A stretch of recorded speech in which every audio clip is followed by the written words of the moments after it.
কামারহাটি বিধানসভা নির্বাচন ক্ষেত্র লাভলি মদন মিত্র যেখানকার প্রার্থী এবং যেখানে মানুষ মুখোপাধ্যায়ের প্রার্থী, সেই কামারহাটি বিধানসভা নির্বাচন ক্ষেত্রে ভারতীয় জনতা পার্টি যাকে প্রার্থী করেছেন তার নাম অরূপ চৌধুরী। কে এই অরূপ চৌধুরী? আসুন একটু প্রার্থী পরিচিতি করিনি। আমরা সরাসরি আমাদের ক্যামেরাম্যান চলে গিয়েছিলেন অরূপের কাছে, সরাসরি অনেক প্রশ্ন খুল্লা তাকে করা হয়েছে। কামারহাটি কঠিন সিট, অত্যন্ত কঠিন সিট, সেখানে কি অরূপ লাভলি বধ করবেন? মানস মুখার্জি কতটা এগোতে পারেন? দেখুন, বামপন্থী প্রার্থী মানস মুখার্জি ভেটারেন প্রার্থী, বহুদিনের লড়াইয়ের সৈনিক, কিন্তু এই মুহূর্তে দাঁড়িয়ে এই মফস্বল অঞ্চলে সিপিএমের যা অবস্থা, 5% 6% ভোটের আশেপাশেই তারা থাকবেন। ফলত বামপন্থীর প্রার্থীদের ভোট কি তৃণমূল বিরোধী অরূপ চৌধুরী টানবেন? কি মনে করছেন তিনি? প্রার্থী হিসেবে কিন্তু আগাম খুব বেশি তার পরিচিতি ছিল না, রাজনৈতিক কর্মী হিসেবে তার পরিচিতি ছিল। ফলত গ্রাসরুট লেভেল থেকে একজন কর্মী মানুষকে তুলে নিয়ে এসছেন ভারতীয় জনতা পার্টির নেতৃত্ব। তিনি শেষ পর্যন্ত কামারহাটিতে নৈরাজ্যের শাসন মানে যেভাবে মদন মিত্র জয়ন্ত সিংদের রাজত্ব সারা কামারহাটিতে করে ফেলেছেন, কামারহাটির মানুষ কি বদলাবেন?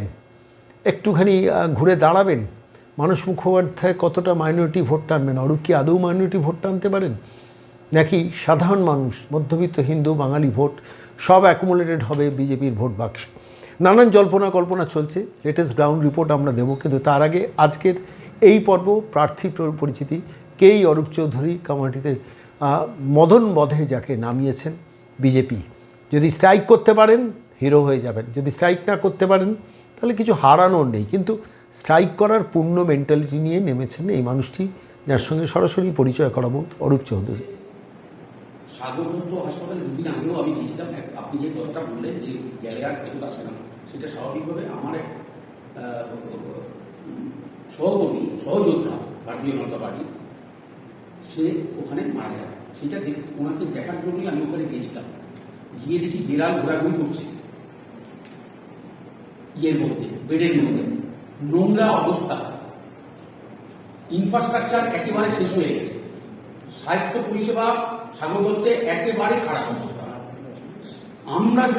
আমাকে যদি বিধানসভার বিধায়ক হিসেবে কামারহাটি থেকে নির্বাচিত করে, আমি নিশ্চিতভাবে প্রথম হচ্ছে স্বাস্থ্যের দিকে কামারহাটি এই সাগর দত্তকে যতটা ক্লিন করা যায়, যতটা নতুন ইনফ্রাস্ট্রাকচারে এটাকে আবার দাঁড় করানো যায়, কারণ ওখানে কুকুর বাসা হয়ে গেছে। সবখানেই দেখা যাচ্ছে বেড পাওয়ার জন্য সেখানেও টাকা দিতে হচ্ছে। তাই আমি বলি যে আমরা আসলে সাগর দত্ত হসপিটাল নতুন ইনফ্রাস্ট্রাকচার আমরা আসবো। আরেকটা বিষয় আপনার থেকে জানতে চাই, সেটা হচ্ছে আপনি নির্বাচিত হলে কামারহাটি পৌরসভার যে কুকুর বাসা হয়ে আছে, দুর্নীতি যে আঁকড়া, এইটা এবং সাধারণ মানুষের যে সমস্যা প্রতিদিন, এইটা নিয়ে আপনি কি চিন্তা ভাবনা? কি কি সমস্যা? যেমন ধরুন যাওয়া আসা একটা সমস্যা, চতুর্দিকে জল জমার একটা সমস্যা, নিকাশি ব্যবস্থার একটা সমস্যা আছে, এগুলো আপনি এলাকার ছেলে আপনি জানেন। এগুলো নিয়ে প্রথম হচ্ছে কামারহাটি মিউনিসিপ্যালিটি যে চাকরি দেওয়া হয়েছে, সেই চাকরির দুর্নীতি সারা পশ্চিমবঙ্গ মিউনিসিপ্যালিটিগুলোতে হচ্ছে, তার মধ্যে ব্যতিক্রম কামারহাটি নয়। কামারহাটিতে সাইট প্ল্যান পাস করাতে হলে একটা বাড়ি, অনেক কষ্ট করে একটা লোক বাড়ি তৈরি করছে, সেই বাড়ি তৈরি করতে গেলে টাকা দিতে হচ্ছে। তারপর হচ্ছে প্রতিটি জায়গায় আপনি জলের জন্য অ্যাপ্লাই করবেন, সেখানেও টাকা দিতে হবে, অ্যাসেসমেন্টে যাবেন সেখানেও দিতে হবে। মানুষ হয়রানি, মানুষ চাইছে আর না।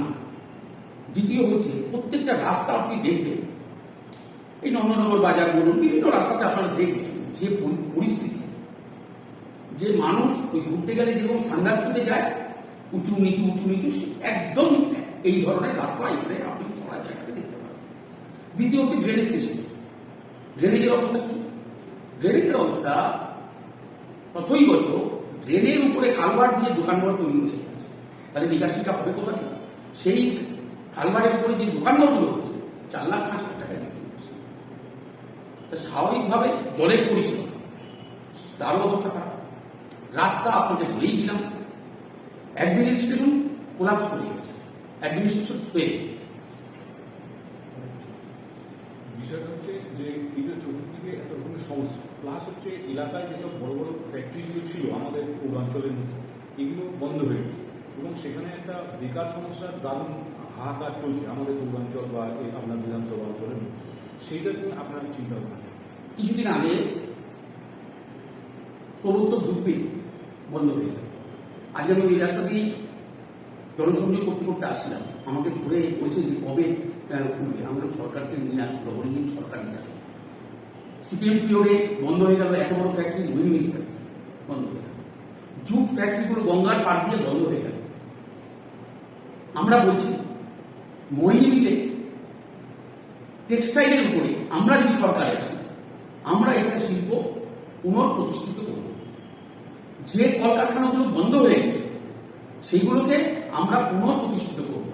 কারণ এইখান থেকে পরিযায়ী শ্রমিক বাইরের স্টেটে চলে যাচ্ছে কাজ না পেয়ে, কলকারখানা বন্ধ।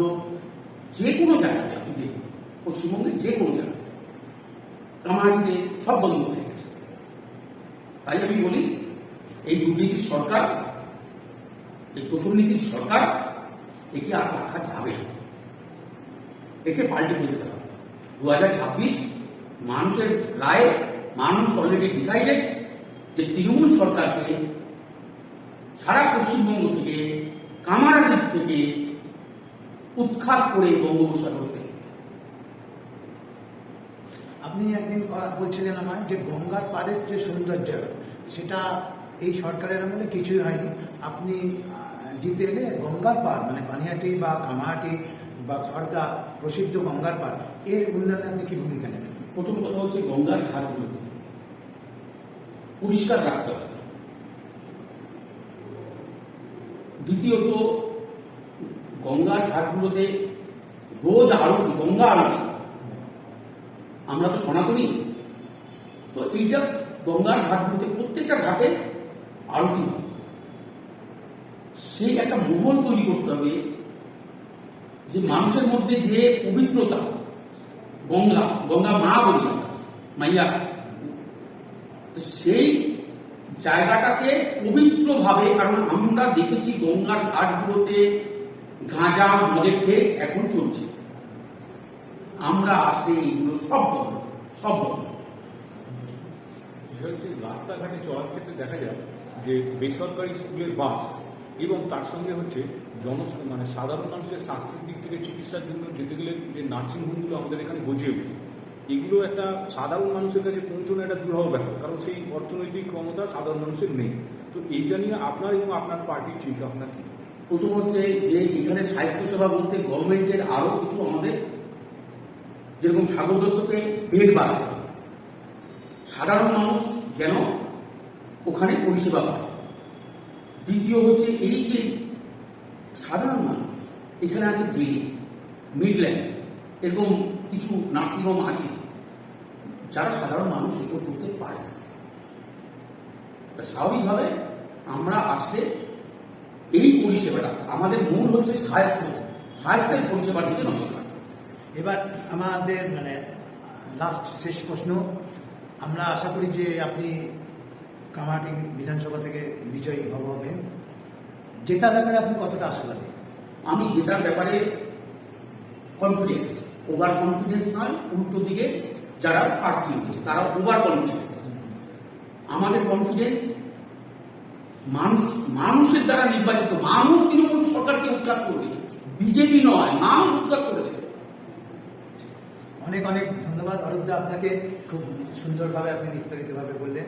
আমরাও চাই যে 2026-এ আপনি কামাহাটি মানুষের চাহিদা মেনে মানুষের জন্য আপনি কাজ করুন, কামাহাটি মানুষের জন্য। ধন্যবাদ।